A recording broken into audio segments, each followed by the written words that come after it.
greetings everyone, and welcome to a very special online event today. It's called Explore Sufi Mystical Sound Traditions. Cleanse your heart through a sacred healing chant and sound meditation. My name is Stephen Dyna. I'm the founder and president of the Shift Network, and I'm really blessed to be with you here, partially because Sufi mysticism is so ecstatic and devotional. It's good medicine for our hearts, our souls, and our relationships as well.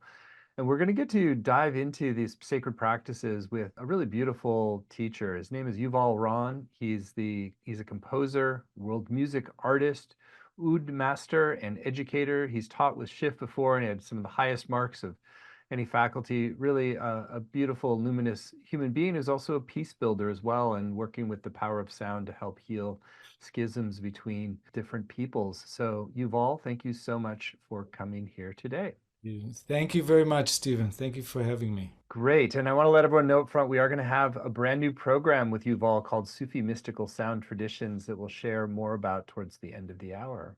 So Yuval, I know you want to take us right into the direct experience, but before we get there, I'd love to just share a little bit about your backstory of what propelled you on to the Sufi mystical sound healing path, and then we can dive into the practice that we do together. Yes.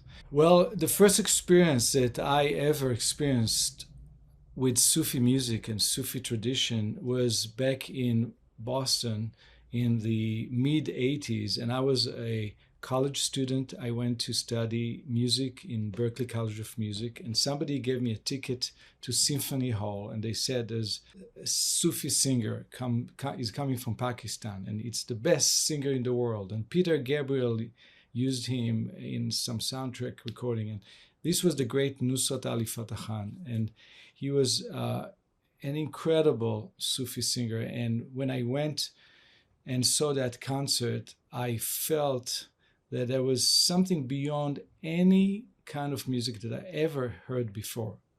And I'm talking about I was a professional musician before I came to study in Berklee. And I was studying film scoring and jazz. And I saw something that was beyond any music theory, beyond any musical rules. This singer was just ecstatic. He was doing things with his voice beyond anything that I ever studied and ever heard. And I felt that there was a treasure there, and it really attracted me. And from that point on, I researched anything that I could find about Sufi music. And when there's a saying in Sufism, when you seek something, you become it. So the seeker becomes the thing that the seeker seeks sooner or later on the path. So I was very fortunate. I was blessed to meet some great master musicians from Turkey, from Pakistan, from Afghanistan, who I befriended and became a music collaborator with. So I worked with the great Turkish Sufi musician Omar Faruk Tekbilek. He hired me to produce his albums, One, Truth, and One. And then I got to work with a great Sufi Pakistani master, Sukhawat Ali Khan. And I worked with Khawaja Khariri, and I still work with some of those masters. And then that led to an invitation from the Sufi International Order, from Pirzia Inayat Khan, who's one of the greatest Sufi leaders on this planet. He invited me in 2004 to teach for his order. And since then, I've been teaching and working with different Sufi orders, different Sufi institutions, Sufi students, Sufi musicians, and it's a big part of my work. I think, just to summarize, I think over the last 25 years, I think it's safe to say that I've been the foremost presenter and lecturer on Sufi music in the United States. And this is just starting from being a seeker and a lover of this art and this wisdom and these traditions. I just felt that I need to share. I need to bring it to every stage. I need to bring it to every community. And I'm very happy that the Shift Network is inviting me to share about these traditions. Mm. Well, several of the musicians you mentioned have touched me deeply. I used to facilitate holotropic breathwork, and that ecstatic Qawwali singing of Nusrat Fateh Ali Khan and Farouk Tekbalek. I love that album too, or those albums. So there's an amazing lineage here, and we could talk about it on a theory level, but I know you wanted to lead right in with the practice so we get a direct transmission of that ecstatic surrender through the voice. Yes, I suggest that we just taste something without knowing much. And I will invite my instrument, the oud, the Middle Eastern lute, this beautiful instrument, to help us chant. And I'll adjust the screen just a bit so you could see more of the instrument. And I would like everybody to open their heart and relax their shoulders, relax their neck, and just follow me chanting two sacred words. One is Allah and the other one is Hu. And I will teach more what it means, but I'm just going to say one thing about the word Allah. Literally, in Arabic, it means God, the Creator.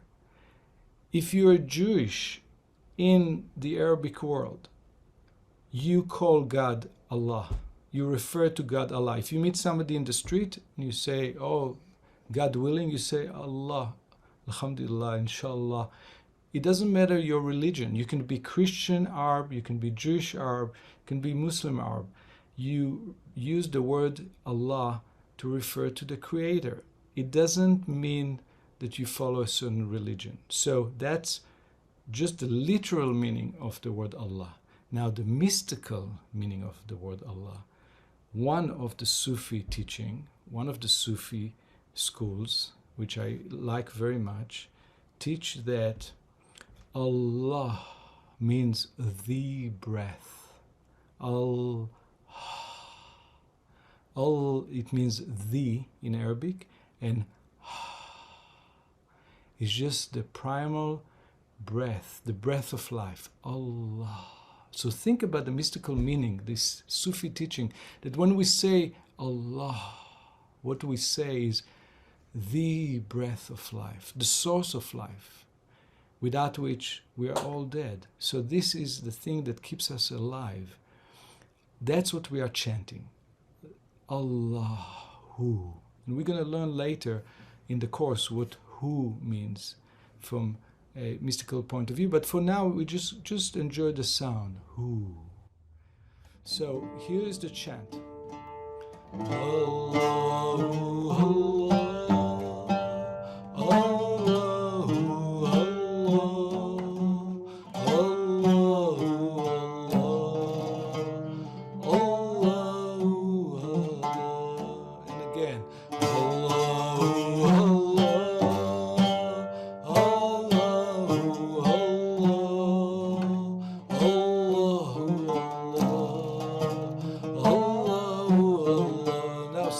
chanting, just close your eyes and let the music move you.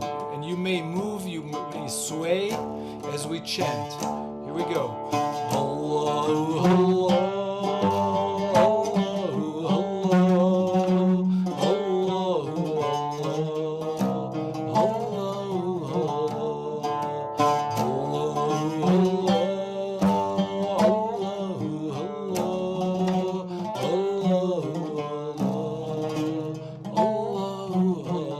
Chanting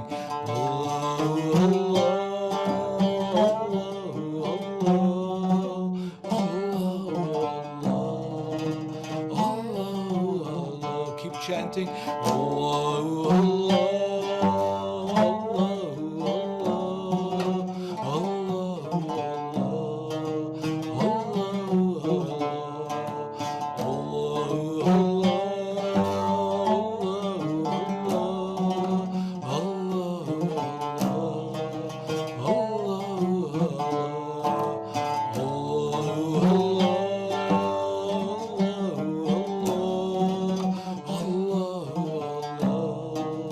Allahu, Allah, just keep chanting the word Allah, Allah, Allah, and feel the breath of life. Allah, Allah, Allah, Start tapping on your chest where your heart is. Soft tapping as you chant the sacred sound. Allah, Allah, Allah,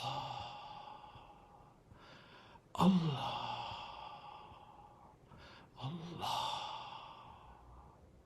Allah.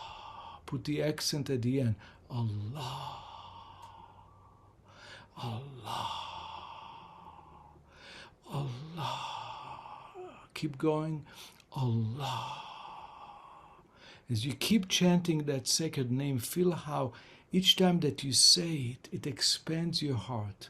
Envision your heart expands in your chest as you say each time, Allah, Allah, Allah, the breath of life, Allah, Allah, Allah. And you can caress your chest where your heart is as you chant. You can tap gently on your heart to awaken the heart. And a few more times. Let's do 3 more. Allah, Allah, Allah.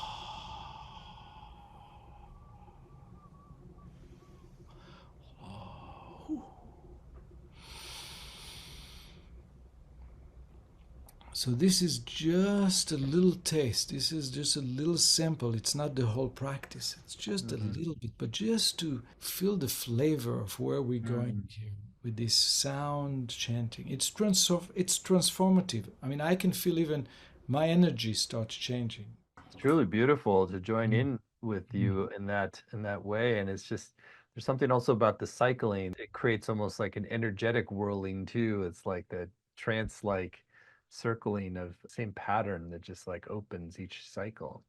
Yes, Stephen, that's a very important element which I talk about in my book in a chapter called Sacred Ecstasy, which I think it's one of the bonuses that give for this course. We can talk about later on, but in the chapter called Sacred Ecstasy, I analyze the secrets behind the Sufi music as a driver for sacred ecstasy and the movement. And if you look at the movement and the music, there are cycles that keep repeating and keep repeating and keep repeating. And that is something that quiets the mind.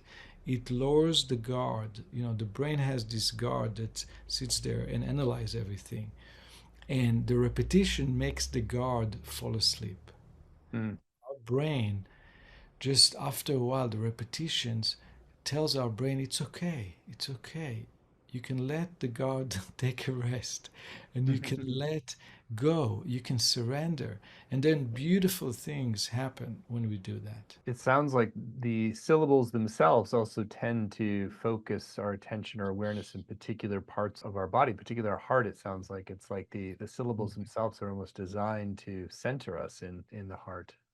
Very true, Stephen. Yeah, that's a great observation because the sound is intentional. Every mantra, as you know from the Sanskrit, in the Hindu tradition, the Buddhist traditions, and also in the Sufi traditions and in the Kabbalistic traditions, there's a meaning for the sound. It's not random sound. So the sound of Allah, you notice that there's the openness at the end. There's the there's a lot of oxygen there, a lot of breath, and there's openness. There's an expansion. It's not a closed sound. There are other chants that, you know, it's sound healing. We're talking about here about sound healing. Every sound is a medicine. Every sound is a different vibration. And so different syllables create different sound. There are syllables like K. If you say el-haq, ends it. It's a very strong stance. You know, I'm standing here and I'm strong and I'm strengthening myself and my courage. When you say Allah, it's not about standing your ground. It's about opening up. It's about surrender. It's about peace. And so It's about the breath of life. Allah. It's a beautiful sacred sound to work with. And we're going to learn in the course many different chants, many different ways to heal and affect our mind and body. I would imagine that a lot of people have the impulse to, oh, I want to learn this one and this one and all this, but is there a real power in just going deeper and deeper with just one mantra like Allahu? Yes, there are, we have a toolkit of medicine, of different chants, and we use different chants and different mantras, different tunes, different musical modes. And this is something that we're going to talk about in the course. We're going to learn which musical modes are being used for different kinds of healing. The same thing with the mantras. And when you go into a very simple, basic sound and you reduce all the other elements and you just get to one sacred sound that is very powerful, like Allah or Allahu, it's very, very powerful and deep. But the deepest of the deep, and it's something that we're going to talk about in the course, is actually going inward and ending up with silent chanting. This is called silent zikr in the Sufi tradition. In Arabic, zikr means remembrance. So when you go and you start chanting silently in your heart without a voice, this is considered the highest level of the chanting, is without any sound. The sound is vibrating inside of you. There is sound inside of you. You're vibrating it through your brain and your body, but it's silent, and it's called silent. Literally, if you translate it, it means silent remembrance. Because this whole practice is about awakening the remembrance that we all know and we all remember, but we tend to forget.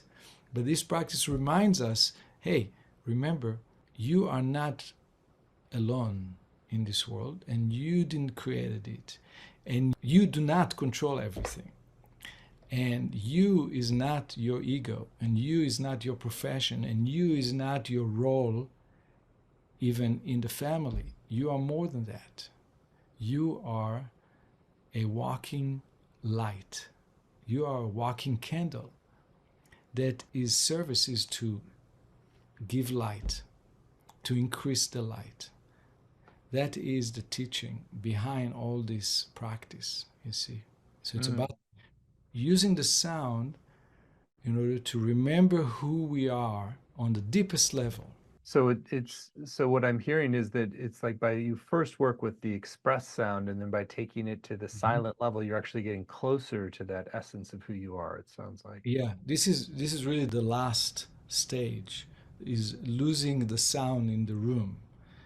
We spend most of the time with the sound and with music and with chanting and with our voice. This is most of the work. In rare occasions, when you go really deep, you get to it's even beyond sound. The sound that is beyond sound. The inner sound. And that is beyond words, beyond music. It's inner vibration.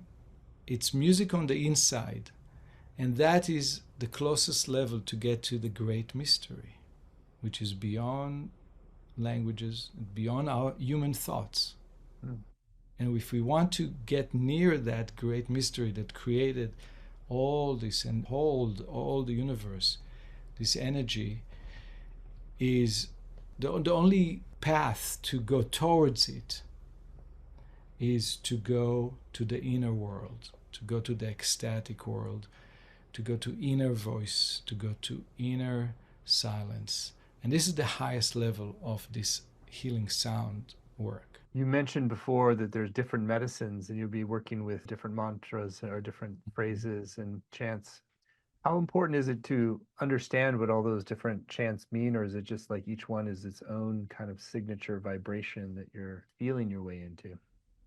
This is very interesting, Stephen, that in Sanskrit, in mantra from India, and also in the Sufi tradition, in both traditions, there's an emphasis that you do not need to know the meaning of the words, literally, even the mystical meaning, because the sound of the words does the trick.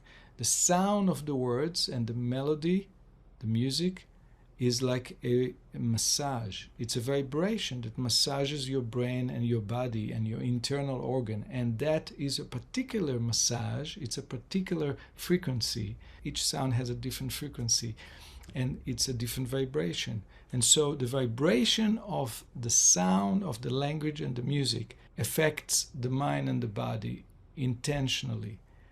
So you don't have to know the meaning literally or mystically.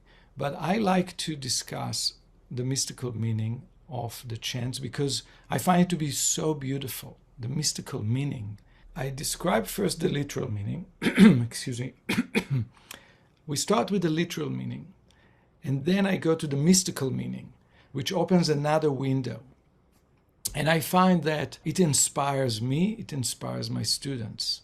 And the teachers, the Sufi teachers that deal with mystical teaching have shared with me some of the mystical teachings. And so I feel that I'm a messenger. I ought to share that with people who really are interested in the mystical meaning of the chants. Beautiful. Well, I'd love to hear a little bit more about the sort of the journey itself of working with these. So like the Allahu is like how do you sort of develop that as a practice over time and sort of did the layers unfold into the deeper zikr level? Yeah. So there are different melodies, there are different musical modes that yield different melodies, and there are millions and millions of different chants with the words Allahu. You have something from the Turkish Sufi traditions, you have something completely different from African Sufi traditions, you have completely different yet other traditions that come from India and from Pakistan that are all Sufis, and they're all chanting in a different musical mode and a different musical notes, and they still all use the same language, the same mantras, the same combinations of words. For example, Allahu is one mantra. And so you can learn the chants and you can sing it and repeat it, and there's practices of chanting, and there's a certain procedure, there's a certain protocol of how to start, how to chant in the middle, and how to get to ecstatic point, and how to come out of the ecstasy. So it's a journey that has a protocol, and that's one of the things that we're going to learn in the course. You can also just chant it as sound without a musical mode, without music, without a drum. You can just chant it as a sound. For example, one of the great Sufi masters that I worked with for many years, he told me that his teacher, his Sufi teacher, it's actually his father. His father told him, just chant hu, hu, hu, hu. He said, forget about everything else and just chant hu, hu, hu. So my friend, the master Sufi musician, asked his father, but what is who means? And his father said, there's no explanation. It's just it's a sound. Who, who, who, who. Just chant it whenever you can. You can chant it with your voice, you can chant it with your mind. And in the course, I will explain that. And I will explain the mystical meaning of the sound who, although many teachers will not explain it. Some Sufi schools explain it, and some Sufi schools do not explain it. I will, in the course, explain it literally, what it means literally, and what it means mystically. And it's very interesting. It's a long story. It's really, really fascinating. It's fascinating to learn about the mystical meaning of that sound. Yeah, it's a whole world, Stephen. It's a whole ocean, this field, and it's fascinating me. I'm glad that we're talking about it and we're sharing. So, as I understand it, so many of the Sufi practices are really to express that deep devotional relationship with the divine, with the beloved. And But I also know that you can channel them for specific kinds of healings as well, and working with your body and even your immune system. I wonder if you can talk about that, how to sort of work with these healing practices for specific outcomes too. Yes. So, in general, there are different mantras, different sounds, and different musical modes to invoke different psychological states, how to help people with grief, how to help people with pain. There's different musical elements for different organs of the body. There's different musical modes that are used for that. But beyond that, there is a general important change which I wanted to talk about because I think this is very central for this course. And the theme that I wanted to share is the healing aspect of the Sufi tradition and the Sufi chanting has to do with cleansing the heart. And this is a very big concept that affects everything. When, in Sufism, first of all, Sufism is a Western term. It was coined by Europeans. The Sufis do not call Sufism Sufism, they call it tasawwat, which is an Arabic word that has some root into the word of to clean, to wash, to clean, to cleanse. So the whole practice of Sufism, really deeply, is about cleansing the heart and cleansing your eyes so you see the world like a mirror. A mirror reflects the world the way it is. Maybe it reverses the image sometime, but it's basically the image. A mirror does not color and does not inject emotion and anger or frustration into the image. The idea is through this practice, through these sound practices, we can clear the way we see the world. So we see the world the way it is rather than to see the world the way our emotions and psychology and all the baggage and all the frustration and pain and suffering that we had in our life now is coloring the way we see the world and we see people. And that's why it affects relationships. Just one word about cleansing the heart. Cleansing the heart meaning washing away a lot of the baggage, emotional baggage, psychological baggage that we have built into our body and into our mind since we were born, and maybe even before we were born through collective consciousness. So all these fears, pain, frustrations, anger is in our body, it's in our mind. No matter who we are, no matter how easy our life were, no matter how difficult our life were, we have some anger, frustration, pain, and fear in us. And the work of cleansing through sound is beyond verbal, it's beyond intellectual. It's not sitting there with a psychologist and analyzing and talking again and again and again and again about what happened when you were 3 years old or 5 years old. It's not about talking about it.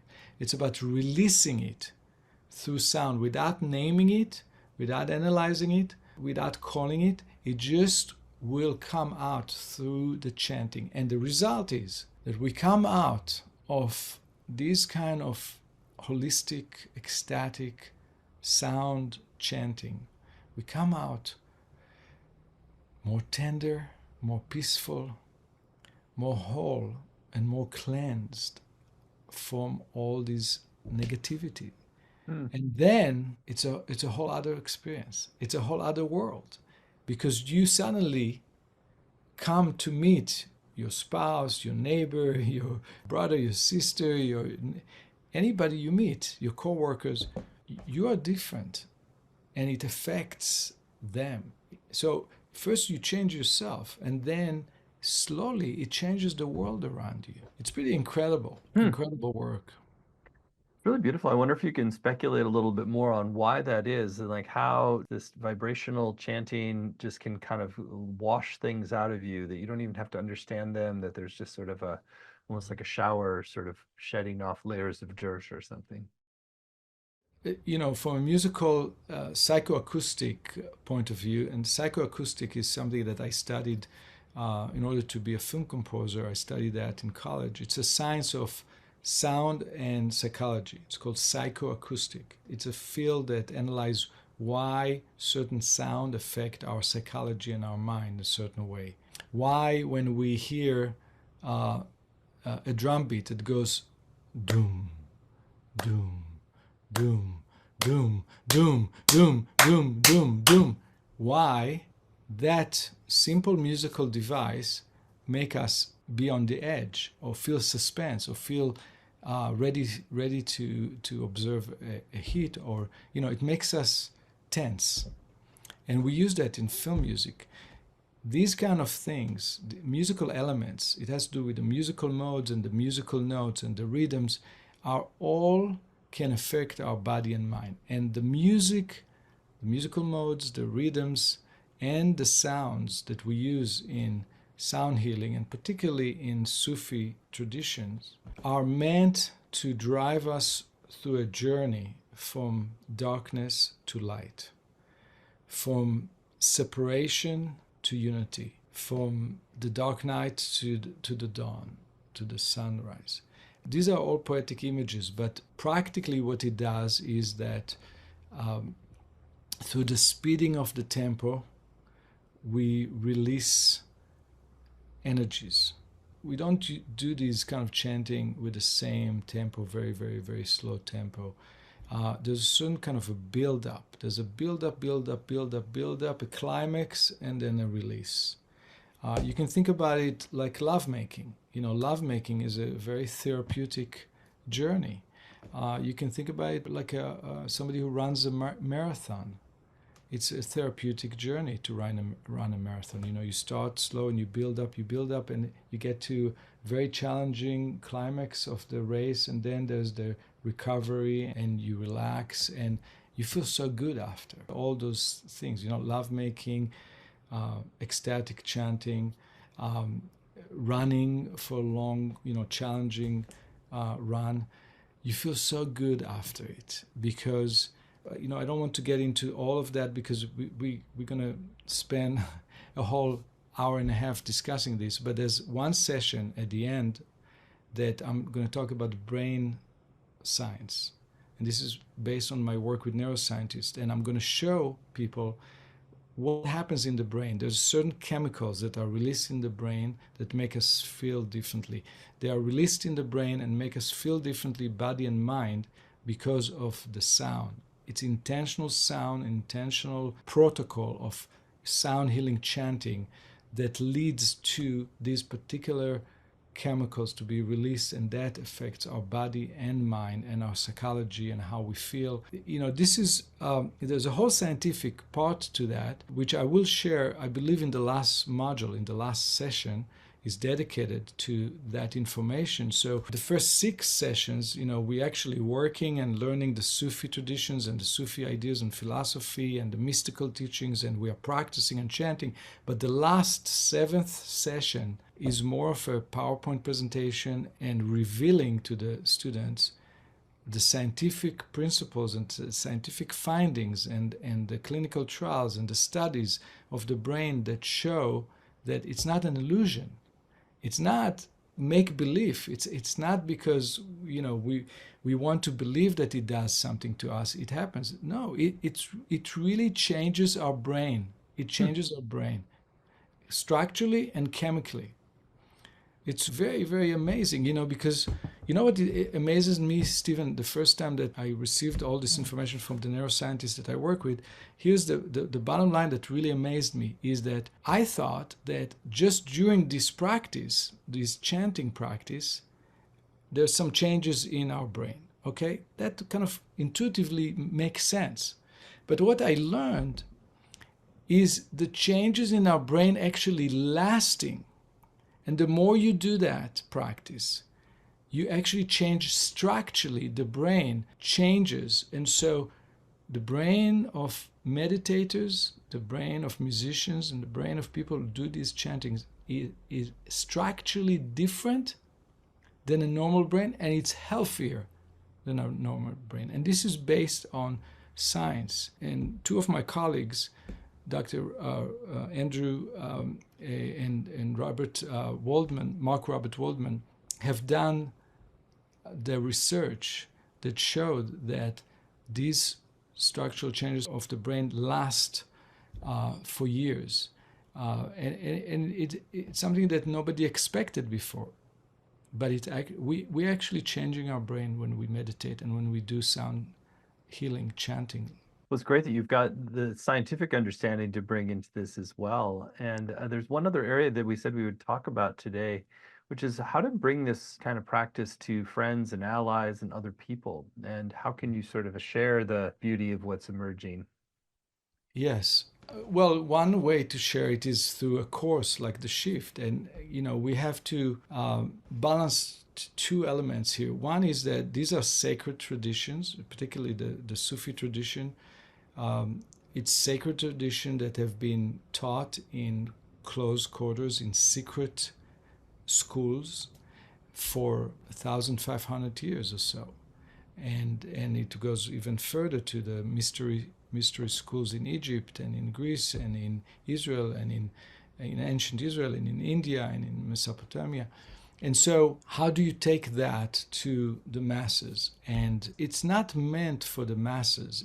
It's meant for small groups, groups like we have in the Shift, where people choose to be here. And I feel, this is my feeling, and some of my teachers have told me things along this line.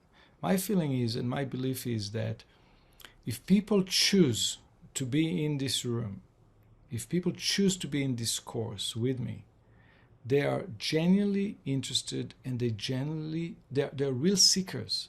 They really want the medicine. They're not here for greed. They're not here for corrupted reasons or to do harm. They are here in order to heal themselves first. And then they have a potential to heal others. Once you learn these tools, you can share it with people that you trust, people that you believe will help change the world. Mm. And so what we are doing is we are in the midst of a period of about that started around the 50s.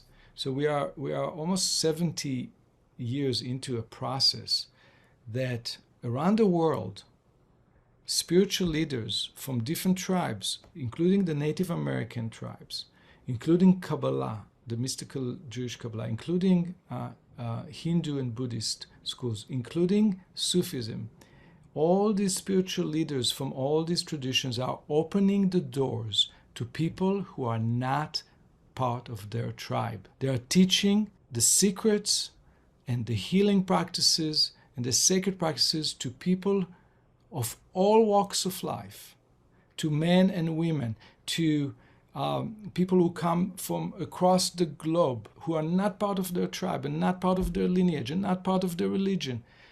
These people are leading the charge. And one of them was my Kabbalah teacher, who told me many, many, many years ago, when I was 19, and I asked him, why are you teaching me Kabbalah? I know that in Kabbalah, the mysticism tradition of Judaism, you have to be 40 years old, you have to be male, and you have to be 40 years old. Otherwise, you cannot be trusted. And I was 19, and I asked my teacher, why are you teaching me this? And he said to me, back then, the shape of the world, the situation in the world is such that we have to open this to anybody who is seeking it. Anybody who is seeking it. Because anybody who's seeking it can become an agent, an emissary of peace and change and healing in the world. Mm. And so I feel very strongly about this. If there is a seeker, if there's a person who wants to heal themselves, I'm opening the doors. Mm. All the traditions, all the methods, any of the sound healing, sacred sound healing that I know about and I have experience with, I put it right there on the table, because we have to do it in order to heal the world. Mm. Well, I share that sentiment and intention. So, what a beautiful backdrop for the possibility to go deeper in this work with you. Mhm. So, I want to talk explicitly about your upcoming program, which is really an extraordinary opportunity to get this transmission of deep devotional practice that really is at the heart of Sufism and is open to members of whatever faith, traditions, or non-traditions you have. It's really a universal inheritance at this point that we can access the power in these practices. So let's talk about it. It's called Sufi Mystical Sound Traditions, a journey for cleansing the heart through sacred chants and music. And it's at the URL sufisoundtraditions.com, sufisoundtraditions.com. It's going to be a very experiential immersion into these practices with the illumination of the sacred and mystical meaning behind things, some of the science as well. So you really have a comprehensive introduction into this sacred science. And so Yuval, I would love for you to share a little bit in your own words about the intentions you have for this program and what you're planning to have people get out of it. My first intention is to do the work. I have to teach some background, I have to teach some history. First of all, we can't take a tradition and just start using it without knowing where it came from, who developed it, give honor and give gratitude to how this tradition came to us. And then we need to understand the mystical meaning and the healing ways of doing these kind of chants and work. We need to understand how to use it. But then most of the work, my intention is to simply experience it by chanting, by singing, by moving. And I really would like everybody to participate for a long period of time. When I'm saying a long period of time is to try to build it up from things that I've done as 10 minutes practice or 20 minutes practice to get to 40 and 45 minutes practice, which is half of the lesson. The lesson is 90 minutes and we want to have some time for Q&A and sharing. So really the whole class is 75 minutes. And I want to take about 20 to 45 minutes out of that to actually working, not talking, but working with sound. Mm, That is one of my intentions. Um, the deeper intention is to help, to share beauty and harmony, to help people get rid of negativity, to release negativity and frustration, and to cleanse their body and mind. mm, That is the intention. That it's all about that. mm. Beautiful. Well, such noble intentions. And I know it's just going to be an incredible environment that you create as well. So let's go through the modules. Module one is called Explore the History of Sufi Sacred Music and Sound Healing to Heal Yourself and Others. The first module is an introduction. We're going to talk about the history, the mystical path of Sufism, the mystical meaning of the chant, how it is being used. We're going to learn to revere and respect these traditions in the first intro. We're going to do some work, we're going to do some chanting, but it's mostly an intro. Module two, understand the musical modes, maqamat, in Sufi sound healing traditions to begin using them as medicine for your body and mind. This second session is all about the musical building blocks. And there's a theory, there's a philosophy, there's knowledge. Some people who are musicians, they are welcome to bring their instrument to this class. People who are not musicians are welcomed, and I will explain it in a way that everybody can understand. You do not need to be a musician, you do not need to be a singer. This is for every human being. And so we're going to learn how to use the musical modes of the Middle East, which are called maqamat. What does it mean? What is the mystical meaning of it? How it is used in Sufism, how it is used in the music of the Middle East, how musicians use it, how mystics use it, mystics who are not musicians. So we're going to talk about all that. I'm going to demonstrate on the oud. I'm going to bring my oud to this class and we're going to hear and sing different musical modes and we're going to work with them to feel the impact. So even a person who is not a musician will feel the difference between one musical mode and the other. We're going to learn to feel it. Mm. That's the beauty about, culturally in the Middle East, when you have people come to a music concert of traditional music, and most of them are not musicians, when the musicians on stage change musical mode, the people in the audience often cheer or say something like, "Oh my God!" Say, "Oh, Allah, Allah, Allah." They should say, "Oh my God," because it was impressive how the musician changed musical mode in the middle of a solo. The regular people who are not musicians in the audience, they are being raised in a culture where they can feel it. They can feel it. And so I will teach you, no matter how talented or not talented you are in music, I will teach you to feel it. And that is the beginning of the ability to use it as medicine. Fantastic. So, module 3 is begin the journey to sacred ecstasy with the Sufi mindfulness practices of zikr and sama. This session is all about understanding and learning about two very important practices in Sufism. One is called remembrance, the zikr, which has to do with chanting, and there's different ways of chanting. And the other one is sama, which literally means to listen, to hear. And again, it's a mystical way of saying attune yourself, listen, listen, listen deeply. So listening is a very deep practice of attunement, and that leads to ecstatic movement. So the people who practice sama, they are called samazen, and they are expert, master prayers through movement. Just like there are master musicians, there are master samazen who do sama as a practice of deep mystical prayer movement. We're going to talk about all that and how the music drives the people who do sama, and why it is called sama, why it's not called a dance. Because when you look at a whirling dervish, the dervish is turning and turning and turning, and you would say he's a dancer. But the dervishes will say, no, no, no, no, no, no, no. He's not, or she is not a dancer. They are samazen. Oh, they are samazen. Zen means to do, mastery, or master of something. And so you ask, so what means sama? And you are sure that sama means to turn or to move or to dance or something like this with movement. And then they tell you the word sama means to listen.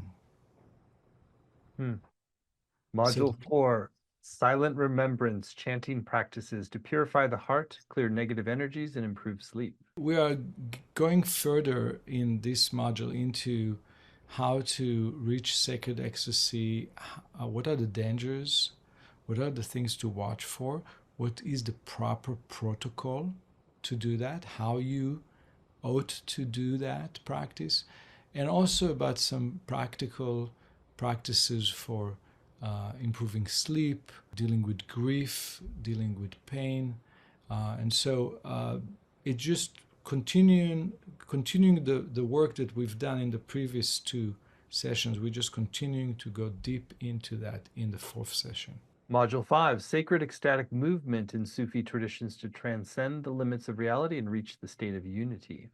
Right. So in this module, we finally, after we learn all the body of sacred sound in Sufi traditions and have experience chanting, we finally get to different forms of ecstatic movement. And I'm not talking just about the whirling dervishes.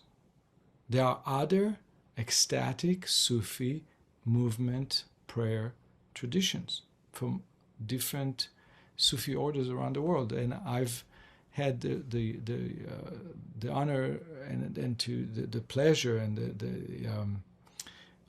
the rare occasion to experience it as some of my friends have opened the doors for me to experience various different practices. And so we're going to talk about it. I'm going to share my personal stories about how I experience it, and we're gonna learn how to do it on a really sampled way, because this is not the kind of practice that you would teach online. And but my intention is to whet the appetite for people who are really ready for this kind of work to go to study it with master teachers that I could connect them with. Again, this module is really opening the window into this world of ecstatic sacred movement, which all the music that we learned earlier comes to serve. All the music and the chantings is used also to drive the Samazen, the people who do the movement, or other movers from other orders and other traditions of ecstatic movement. They're always driven by music and chanting. And so it's really connected. It's very intimately connected. It's very important to understand. So this module will be very informational. It's going to be interesting, fascinating. There's going to be storytelling and sharing and discussion. With Zoom, we're going to do some movement, some limited, simple movement, but it's not going to be anything like learning to be a willing dervish. This is absolutely something that we don't do in this format, and it's something that you have to be initiated, and you need to study in person with a spiritual leader from the Sufi orders, and I can connect you with the right teachers anywhere in the world. And this module is meant to whet the appetite, to invite people to sample it, and then to open the door for them to seek it if they are interested. Module 6, Sacred Divine Names, the Chanting and Elements Meditation for Healing Yourself and the World. These are all about healing mantras, Sufi healing mantras, and different mantras, different phrases are used for different occasions. This is going to be a toolkit that we're going to open, and we're going to understand and practice, and then people can take it and use it whenever they need it. And finally, Module 7, Explore Neuroscience Research on the Impacts of Sufi Sacred Sound Healing so you can practice with greater awareness and intention. This is the 7th session, the last session, that is all about sound and the brain. And it's all based on scientific findings of what's going on in the brain when we chant, when we use music, different kinds of musical elements, what do they do to the brain. We will finally understand from a scientific point of view what's going on. Why is it working? Why sound can heal? This is all part of that module about sound and the brain. Well, what a beautiful, beautiful curriculum you have laid out. And I know that it's going to be just a very ecstatic introduction and deepening into this really important lineage of sound healing and ecstatic devotion. Indeed. So again, the whole program is laid out in detail at sufisoundtraditions.com, sufisoundtraditions.com. In addition to the 7 90-minute live sessions with Yuval, which will include time to ask your questions, engage in dialogue, you also get recordings of every session, both video and audio, as well as word-for-word transcripts to work with in the future. There's weekly exercises and practices for home, so you're really embodying the teachings. There's also a Facebook community group to support you and build sacred community across the world. And on the page, you'll see a number of extra bonuses that are designed to enhance your journey. There's a full essay by Yuval on sacred ecstasy essay.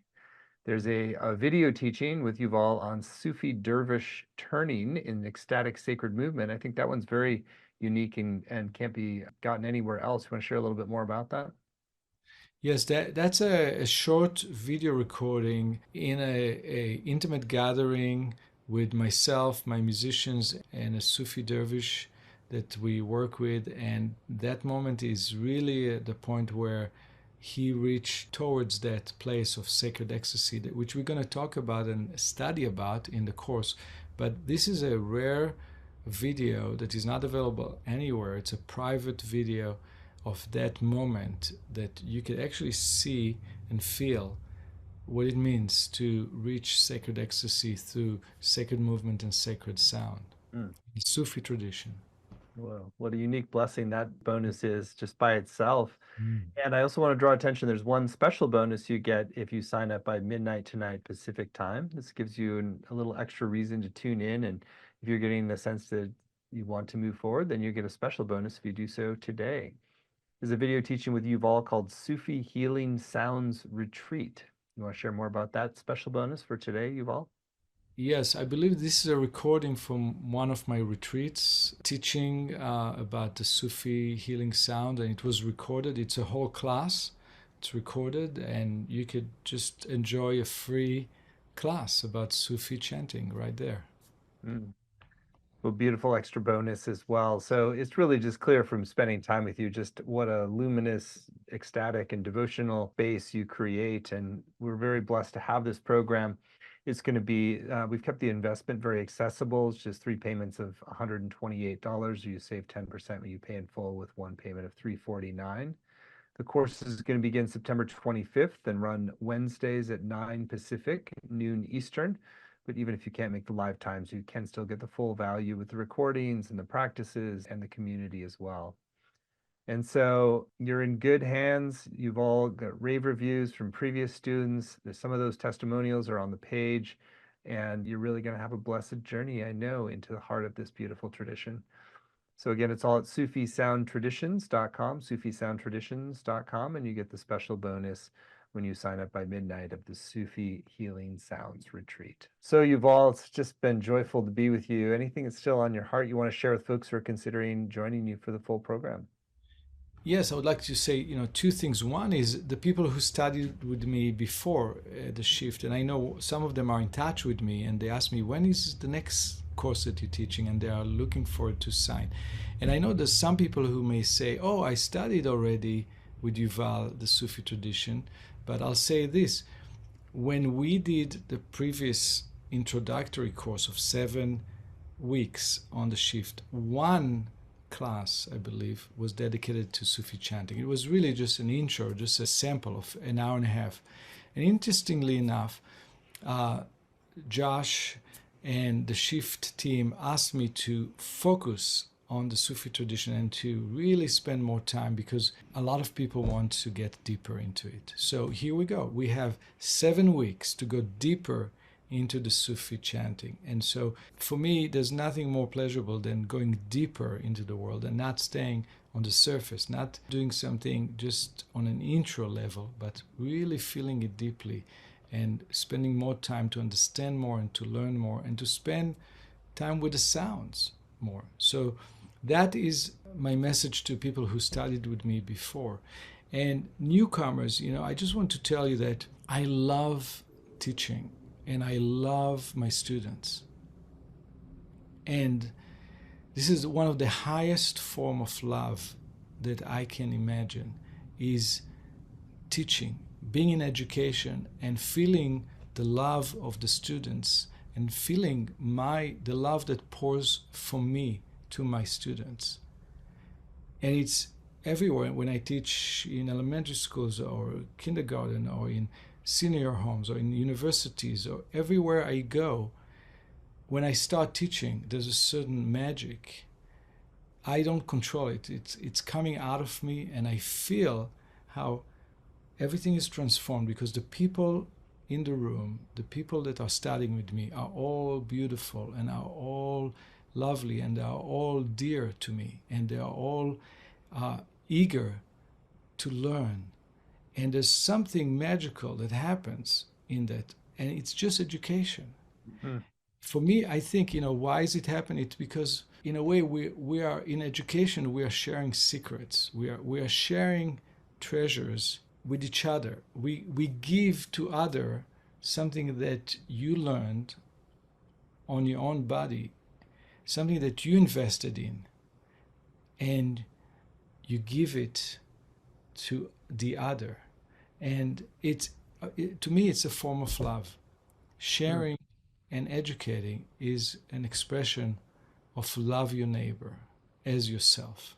Mm. If if you don't have that, if you're not a teacher, if you're not an educator on this level, it's not on the level of love your neighbor as yourself. It's on a level of a job. But Mm. for me, my job is not being an educator. I'm an educator, but that's not my main job. My main job is a composer, an album producer, and a performing artist, and all that. But I love to teach, and I do that on the side. I do a little bit each week, I do a little bit each month.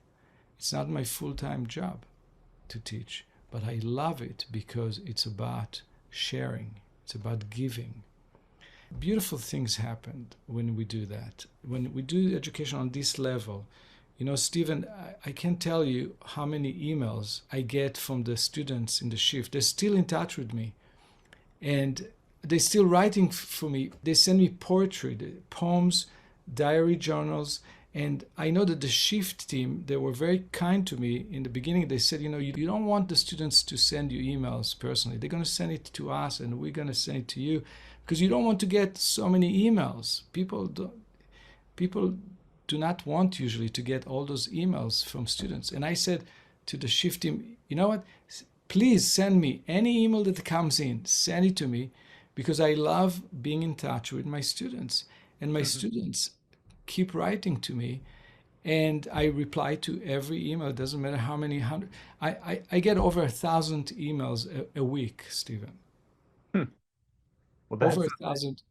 I have one personal assistant, but I reply to all my students personally.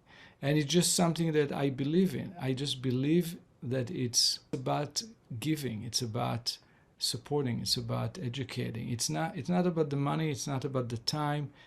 That's just the way I feel about it. And I know it's a little bit odd nowadays, but I feel very, very, very deeply about education and about sharing. mm. Well, thank you for that dedication. It's really clear just what incredibly conscious and loving and supportive hands people will be in if they choose to move forward. So, again, you can get all the details about this beautiful program that Yuval is teaching at SufiSoundTraditions.com, SufiSoundTraditions.com, and you'll get that special bonus Sufi Healing Sounds Retreat video if you sign up by midnight tonight. So it has been a joy and a blessing. Thank you so much, Yuval, for your time and your wisdom and your heart today.